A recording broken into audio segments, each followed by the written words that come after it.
Hi, this video has no notes for me. I'm just basically kind of thinking about some of the questions I've had and some of the things I want to clarify for you. And this has to do with the participation in the discussion board.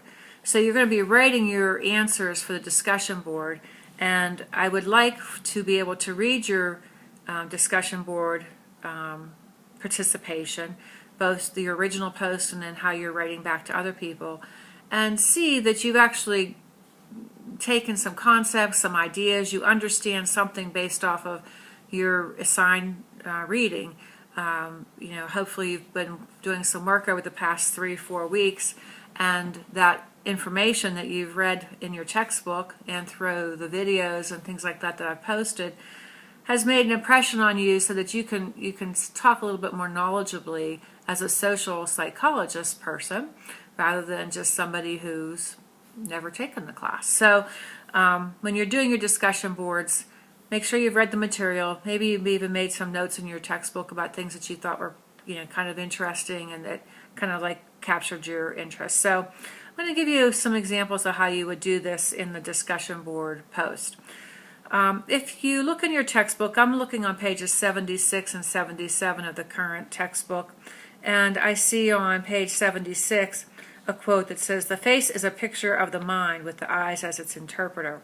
And your textbook authors correctly put that in quotes because it's attributed to the Roman orator Cicero. Now, the reason why they don't have an original source on that, like where it came from, is because this is something that's just standard. Everybody knows that Cicero said that. So that's why they didn't have to put down, order year 2000 BC or wherever it's attributed. So you won't see something like that on that type of a quotation. In most of the cases of you copying anything out of this textbook, you shouldn't copy it word for word. You should read it and then put it into your own words so that it's truly a paraphrase, because this whole book is basically a paraphrase from the original sources. So you paraphrasing a paraphrase makes sense, but you directly quoting a paraphrase is probably not the most sophisticated use of the material. So what I'm looking for is that you read the material, you take notes on it, you put it into your own words, you put it into your own thoughts, but you are correct in those thoughts, and then you also say where you got those original ideas from. So let's say that I'm going to talk about facial expressions and that the relationship to culture. So I find that I see that Effelbein and Ambede have done some research on that, and this is on page 77. So maybe the discussion question asks me something about do I expect to be very accurate, or whenever we go to other countries we have to be kind of careful about how we interpret facial expressions. So in my relating this back and saying yes, Effelbein and Ambede agree, the way I would write that or type it out would be Effelbein and then the word and, A-N-D, and then Ambede, the way it's spelled A-M-B-A-D-Y, and then I would put in parentheses 2002.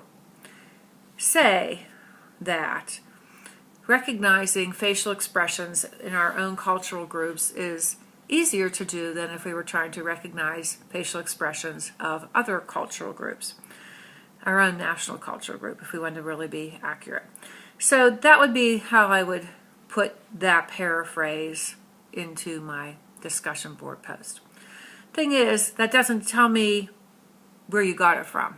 Okay, so I'm not asking you to make a reference list. I'm not asking you to do anything too extensive, but what I am asking you, the end of that paraphrase or the end of where you are done talking about that particular research, you would then put in parentheses, as cited in Branscombe, and then you use an ampersand, the and sign, and Barron, comma, 2017, comma, and then the page number would go page 77. And then I would close the parentheses and put the period if that's at the end of the sentence.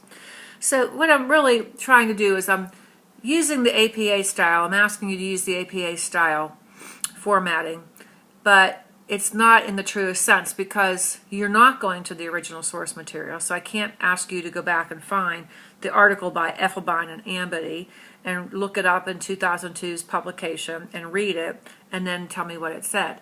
I'm allowing you to use the textbook, but I want you to recognize that these are all paraphrases. It's not the original research. It's that Branscombe and Barron have read everything, kind of interpreted it and put it in the order that they think would be the most sensible in terms of giving you the material, and then they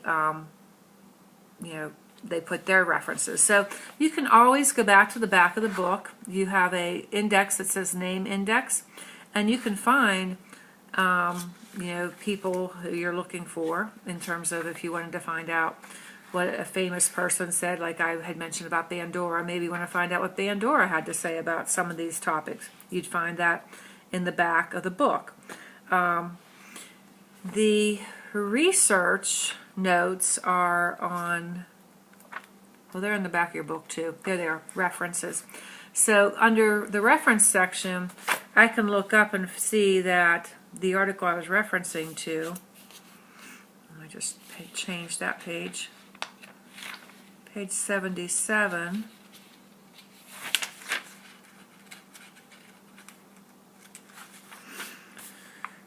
Effelbein. So you look under E.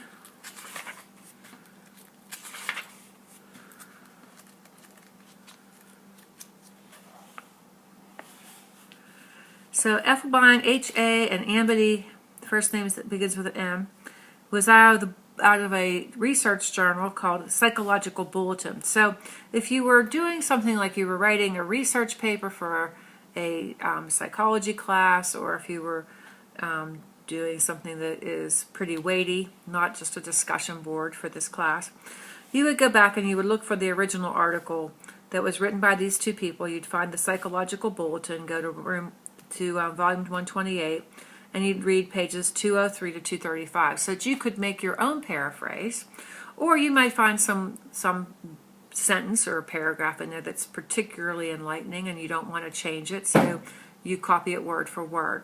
So those are the ways that you would use this. I say that for the purposes of our discussion board, you can read the paraphrases, put it into your own words, try not to copy it word for word. Again, I have the same book as you do, so I can see what's been written. Get the facts straight. If you are directly quoting, so say you're going to quote a definition, like for social perception. Social perception is the process through which we seek to know other people. That you might put in quotes if you decide to do that, and then that gets attributed to Branscombe and Barron, and put that in parentheses with the year 2017, and you don't have to put a page number behind that because it's going to be directly quoted.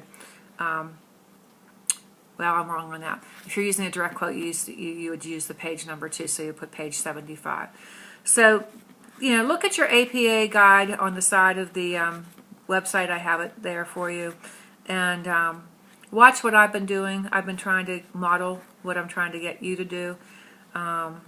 And definitely remember, your book is written by two authors. It's Branscombe and Barron. It's not, it's not that Barron's the first name of Branscombe or anything like that. You have two separate authors. You're just using their last names for what we're doing. If you were doing a reference list or anything else, it would be different. But I'm trying to make it somewhat informal, but still research worthy. That we're not just saying, oh, just write whatever you want and you can copy whatever you want out of the book. Okay.